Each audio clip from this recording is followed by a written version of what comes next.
Hi, everybody. I'm Larry Jacobs.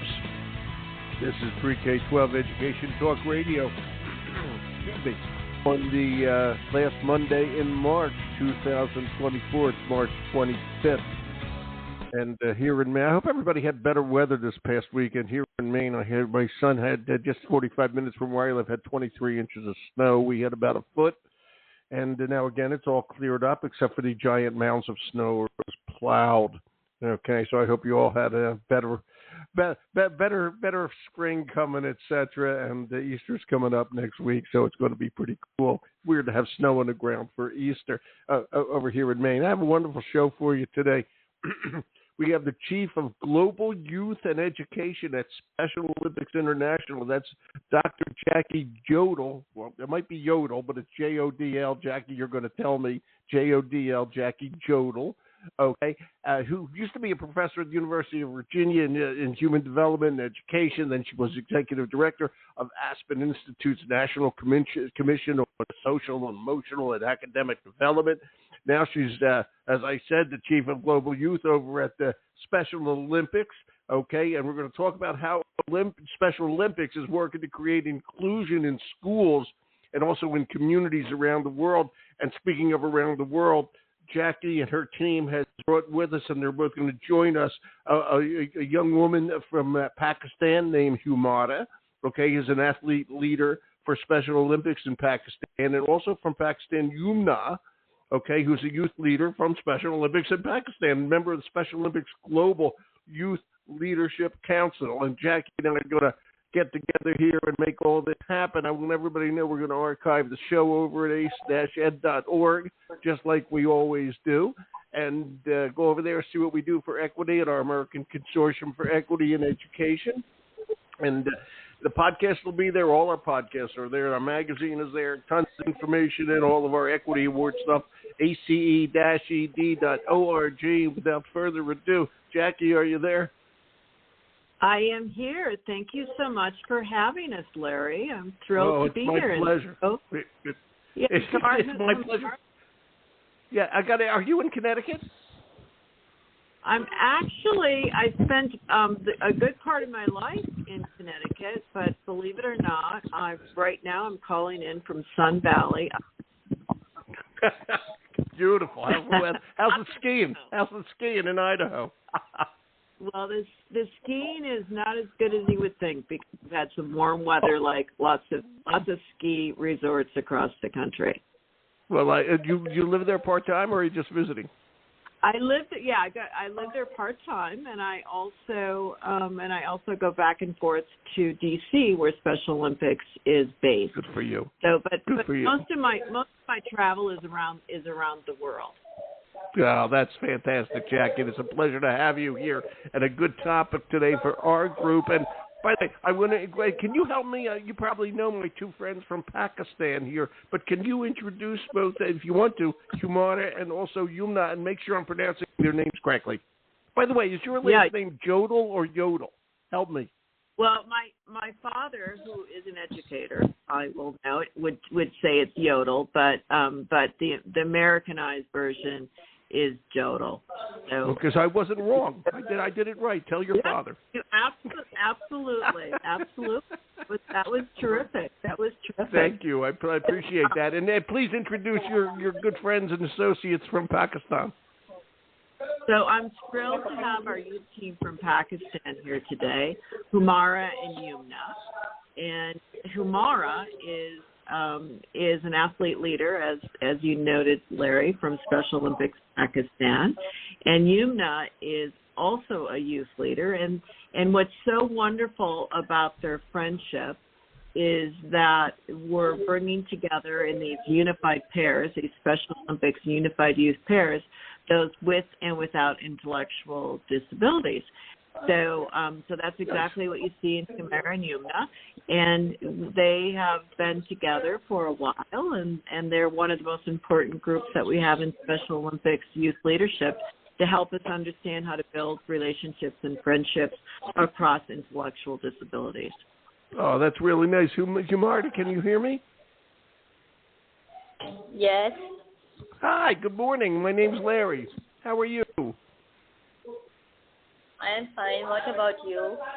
I am fine, thank you. That's nice of you to ask. And when I say Pakistan, it's a big place. Where are you in Pakistan? Yes. Where are you in Pakistan? I live in Pakistan, in Karachi. Okay, in Karachi. Okay, very good. And Yumna, can you hear me there? Hi, yes. Good. Good. What time is it there? What time is it? Well, it's 7:35 p.m. over here. Thank you. Okay, because it's at 10:35 in the morning here in Maine, and only 8:35 where Dr. Jodl is. Okay, and where are you in Karachi as well?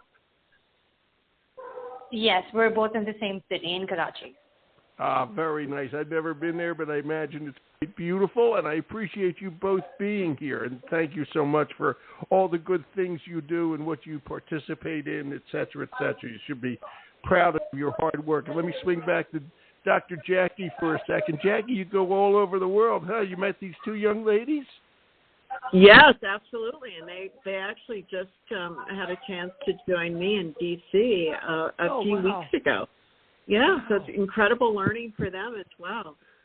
What an amazing, an amazing trip. What were they doing in D.C.?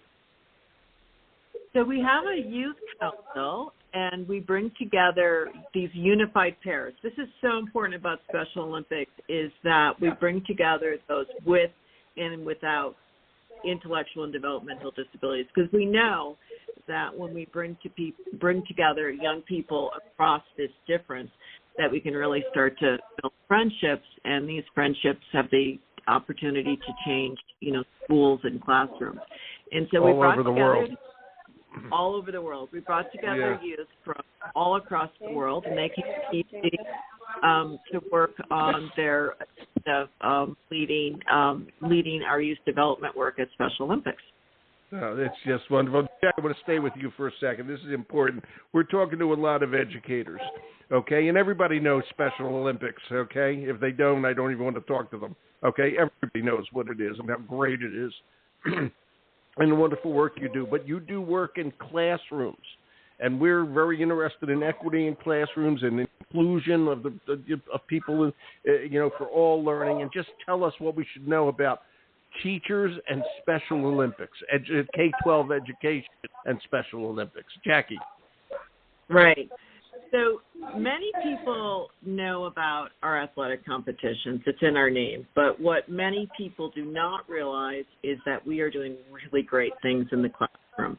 So what we're doing is we're taking the power of sport to drive. Wait a minute. I'm gonna ask the girls. Can you put your phones on mute? We're getting a lot of background noise. I want them to be able to hear Jackie. We think we did it. Thank you. I'll get back to you. I just wanted to hear Jackie. Okay, Jackie. So what we're taking the power of sport, the Special Olympic sport, we're driving more inclusive settings. And what we know is that when we bring children together with and without IDD, that's the acronym for developmental disabilities, to play sport together, that they build these friendships, and then they take those friendships from the basketball court into the classroom. And what we see is the social fabric of the school starts to change. It starts to transform. And this is what we call our Unified Champion Schools programming. And what is absolutely important for all the educators out there to understand is that we have done extensive research, both in the U.S. and globally. And what we see is that we start to build social emotional skills in kids both with and without IDD. We start to shift mindsets among kids without disabilities, those who are neurotypical. So they start to just become more inclusive. They default to inclusion, not to exclusion. And the last thing that we see is that we start to change the school climate and culture so that these learning communities start to become more accepting and embracing of differences, all differences, not just intellectual and developmental differences. And to give you one very important data point that most of our listeners will be able to understand is that, for example, we see less bullying And this is a major issue not only in the U.S., but in many parts of the world. Oh, it sure is, and we don't want kids picked on at all. I know they use the word bullying, but it's picking on somebody. It's emotional and physical, and it's not fair and it's not right. And the more we get people together, the more they'll understand that nobody deserves to be picked on because they might have a different challenge. Okay, it's just that simple, and they've got to do more and more about it. And Jackie, I have to ask, here in the U.S., do you find that teachers, educators, K-12 educators, I'll say it that way, understand the importance of Special Olympics, okay, in doing all this? Because, and I'm going to say it again, everybody, I don't know anybody who's against Special Olympics. You say Special Olympics, and everybody knows how good it is. Okay, I hope that's correct. Okay, yeah. It's one of the few things in the universe these days that has an impeccably nice reputation. Okay, and yeah. but are you finding teachers, and you were an education professor for years, are you finding that teachers, both mainstream and in special ed, understand what you guys can bring to the party? Jackie? Yeah, in the U.S. we have had amazing success. We're in about 10,000 schools in every state. And what we know and what educators recognize is, Special Olympics is one of the most trusted brands in nonprofits, especially in education, across the United States. Tremendous reputation. And teachers recognize that, and we've been able to expand our Unified Champion Schools programming across schools. And when we've done that, I can give incredible examples of how schools have been transformed. So teachers and educators who have seen the power of our programming in schools understand how important it can be to helping them drive greater inclusion in their schools. Right. It's just so important. You said something that struck me. You said particularly here in the U.S. How is Special Olympics looked at, and I hope it's good, I can't imagine it isn't, in other countries? The Special Olympics is growing in other countries around the world. I mentioned in the U.S. we're in about 10,000 schools in every state. Yeah, so great. globally, we're in about 30,000 schools, but we are in 152 countries, and we reach about 1 million students. But the world's a big place. Place, and we're dedicated to growing this impact further. And we plan to reach in the next few years 150,000 schools, and we want to get to wonderful. 180 countries, and we want to double the number of kids that we're reaching. And let's swing over. How long have you guys? How long has the Special Olympics, Jackie, been in Pakistan? Well, we've been in Pakistan. Unified Champion Schools. We started to roll this out about 10 years ago. But I can ask. Yep. So a while ago. But most recently, we were able to, through a really important grant, actually, from His Highness in the UAE, expand programming in several countries across the world, where the need was really, really great. And one of those countries is Pakistan. Emirates. Yep. They really.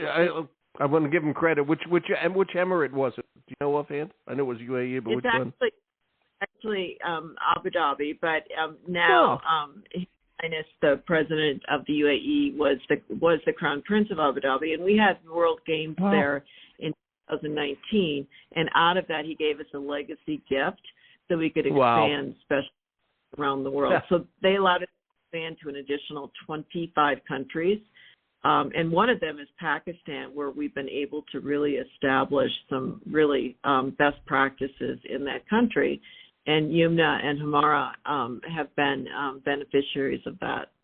Yeah, and Yumna, can you hear me? And Humara, can you hear me? Yes. Oh, good. Hi there. Is that Yumna? Yes, it's Yumna. Yeah. Hi. And Humara, you say something so I can hear your voice. Yes. No, there you go. And speak loudly into the phone. Okay, we'll get this together. Yumna, you're a youth leader in Special Olympics in Pakistan. And you also had the fun of coming to D.C. on the Global Youth, I guess the Global Youth Leadership Council. What did that mean to you? How'd you get involved in Special Olympics, and what are you doing there on a regular basis? Okay, and by the way, you are, I think, how old are you, Yumna, if I may ask? How old? I am 21 years old. Cool. Okay. So, how do you feel involved in this?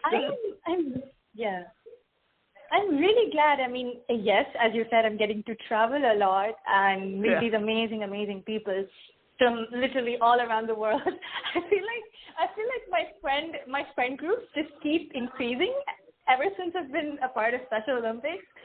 But so I was in college when I first heard of Special Olympics. It was back in 2020, so January or February 2020, and Special Olympics Pakistan, the representatives, they came to my college, and basically they were doing an orientation session, right, where they go to mainstream schools and colleges, and they advocate the message of inclusion, and they talk about Special Olympics Pakistan, and they gather volunteers and youth leaders. So I'm an athlete. I play basketball for sports, and I loved what they had to offer. And one of the reasons why I immediately signed up as a volunteer was because I saw it as an opportunity to play basketball. And I was like, yeah, I'm getting to play more sports. So I was like, yeah, okay. And then I can also train people. Right. So that happened. Keep going. And then the first experience is very funny. The first time I got into the field with the athletes, because I'm very competitive when it comes to basketball, and I'm one of those shooters, right? The ones who make the goals, the ones who make the points. So I was like, I have to win, right? I need to make the point, and I have to win. The first day, and we're playing, and we're having this unified basketball championship.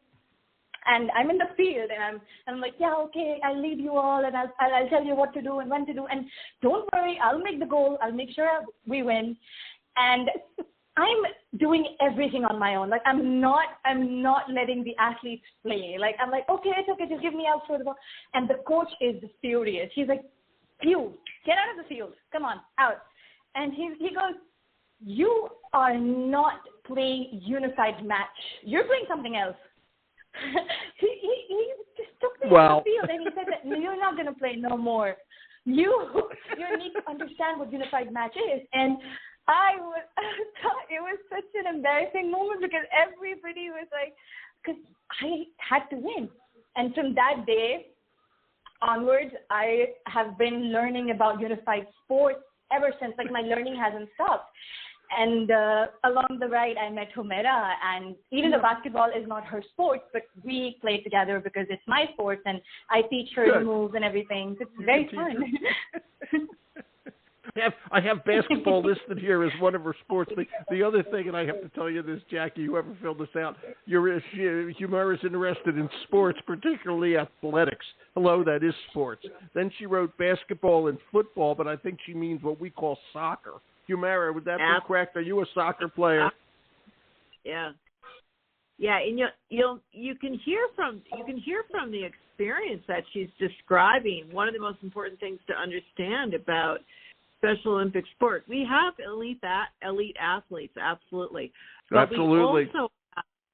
but also our approach to sport is very different than other sporting organizations. We're about inclusive sport. We believe that everyone needs the opportunity to enjoy sport, and our coaches are trained to not just make sure that basketball gets to the best player on the court, but to make sure that basketball is tossed around equitably, so everyone and enjoyed by everybody on the team. Okay. Absolutely. Okay. Good lesson. Yeah. Yumna, I want to ask you one question. This I don't know. Okay. What is the official language of Pakistan?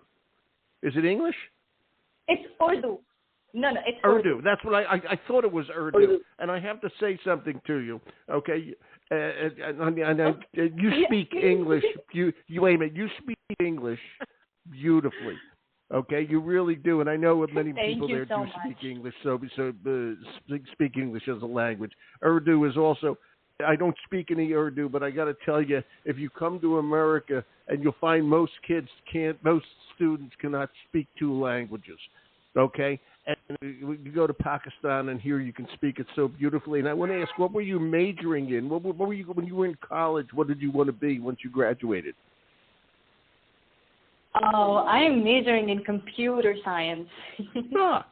Okay, good enough. So you're still going to go back to that?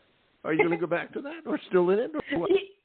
Oh, that's a decision impending. I mean, I love Special Olympics so much. I sound like your dad. Yeah. Are you going to stay with it, honey? You know, are you going to stay with computers or what?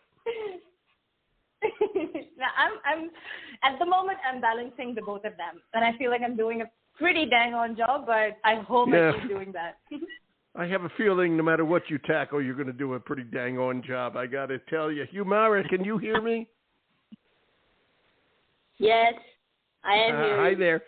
Good. I want to ask you, okay, so when you wrote football, or somebody wrote football, you meant what we call soccer, right? Hello?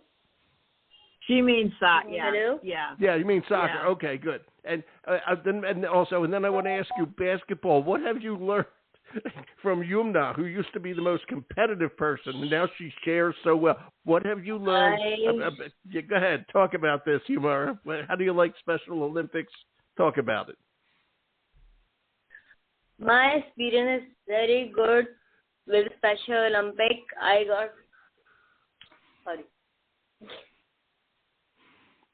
You're enjoying it. You're participating. When is the next? How often do you participate? When is the next set of games? Yeah, I'm interested in how it's set. Jackie, maybe you can. Yeah, go ahead. My game is basically athletics. I play with in Abu Dhabi, and I win silver and bronze medal in athletics. You are something, I got to tell you. It's beautiful. I mean, it's beautiful. And actually, I want to go with Jackie. Jackie, help Humara out. Maybe you can help me with this, or Yumna. How often do you participate? Okay, in Special Olympics. Okay. You know, these are athletes. To add one thing. Yeah, go ahead. Help me. Her sports is not football. It's athletics, running. So she runs marathons. Oh, okay, running. Got it. Yeah. Okay, she's a marathoner. Yes. Yep. Wow, I'm impressed. Yep. Okay, we're talking 26 miles, right? Yes. Wow, very impressive, my dear. Very impressive. I didn't know marathon was part of it, which brings me to my next thing. Thank you both. Okay, Jackie. Okay, to talk about the benefits of getting these kids together like this. I mean, you have your Global Center for Inclusion in Education. What's happening with that? Dr. Jodl. Well, yeah. So the Global Center for Inclusion in Education is a hub for inclusive education, and we do research, we do policy work, and we do programming. The most important things that we've done recently is the center was able to release a letter on the state of inclusion from our chairman, Dr. Tim Shriver. And it was a really important letter, really in many senses a report card on what's happening around the world in terms of inclusion in education. And as a report card, you know, the results were not terrific, and it really called to awareness that we really haven't made the type of progress around the world that we need to make. And I would be remiss if I didn't really point this out, that the experiences that Yumna and Humara have really are not are not being felt throughout the world, and that there are 240 million children across the world with disabilities, physical or intellectual or both. And UNICEF estimates that children with disabilities, now let me just pause for a second here, are 50% more likely to never have attended school. Oh, God. So that is a really, that's a really shocking statistic. And the reason why we see such an incredible disparity among children with disability and their education is that across the world you see a lot of education policymakers, government officials, there's lots of talk about inclusion, but there's not as walking the walk. There's not the investment in inclusive education that we need. And until we start to see that, only 16 countries across the world broadly refer to inclusive education in their education laws. This is so unbelievably discriminatory wrong against children with ED. Yeah. It really is. And actually, you're an expert on this. I'm going to ask you this, Jackie. Okay, special ed is part and parcel of what we do here, and it needs more money. We're always mandating things, and then they don't give them the money to do it. But we, at least every school district goes special education here in U.S., probably in Canada too. I'm curious. And I don't know the answer to this. Is there such a thing as special ed across the globe? Is that the challenge we have? Go ahead. Yeah, systems look differently across the globe, but generally in most parts of the world, especially in those parts of the world where there are lower income countries, we don't see what we call integrated education or integrated education. We see that children are educated separately, and what we know, when I was a kid. Like when I was a kid, by the way. Okay, shows how old I am. Yeah, didn't exist when I was a kid. Yeah. And what we know, because there's been extensive research about that, is when you bring kids together alongside one another in the classroom, that not only do they develop all those soft skills I talked about, the social emotional skills, but their academic, their schooling outcomes also benefit. And I'm not just talking about those with intellectual and developmental disabilities. I'm talking about those without.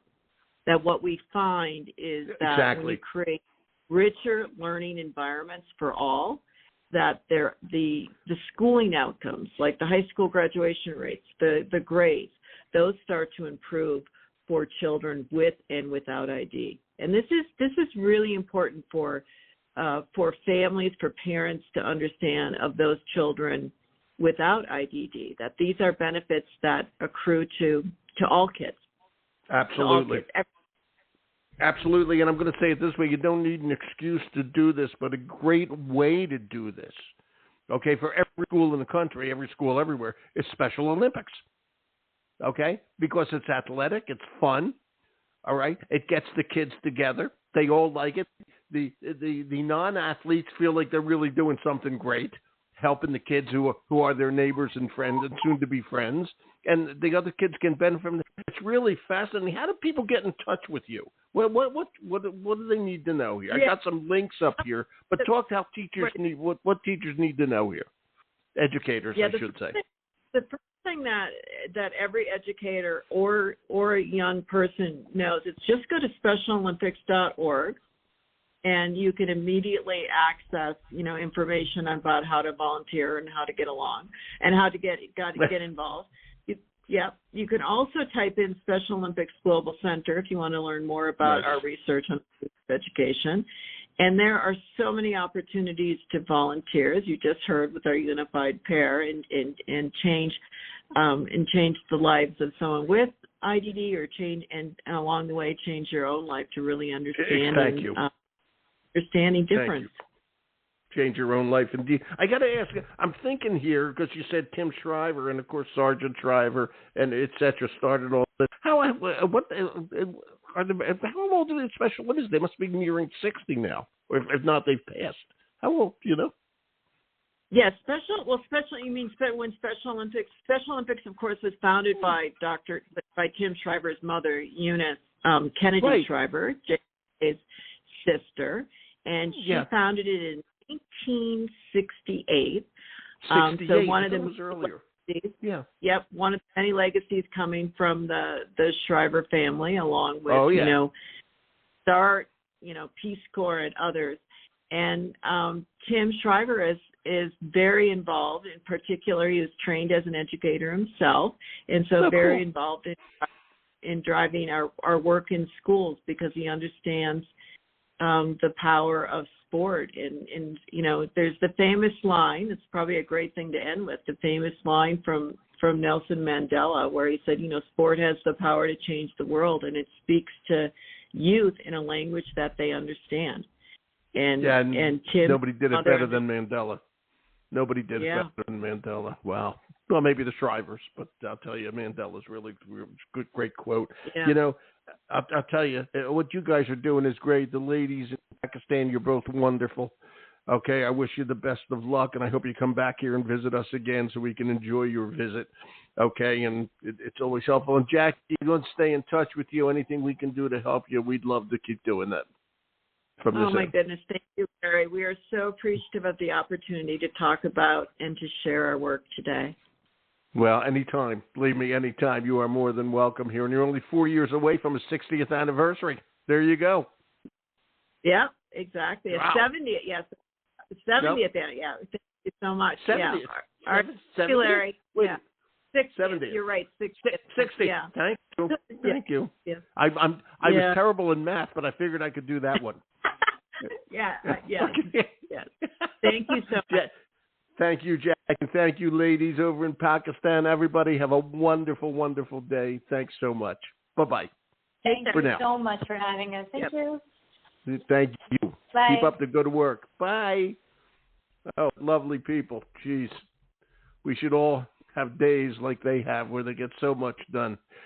Okay, to help others. Okay, it's that simple. And I got it linked here, but it's specialolympics.org. And if your school isn't involved, here's the perfect way to get them involved. Okay, so please do it. We're going to archive at ace-ed.org. Thank you, Jackie et al., and we will talk to you soon. I'm Larry Jacobs, Pre-K-12 Education Talk Radio. Thank you for listening.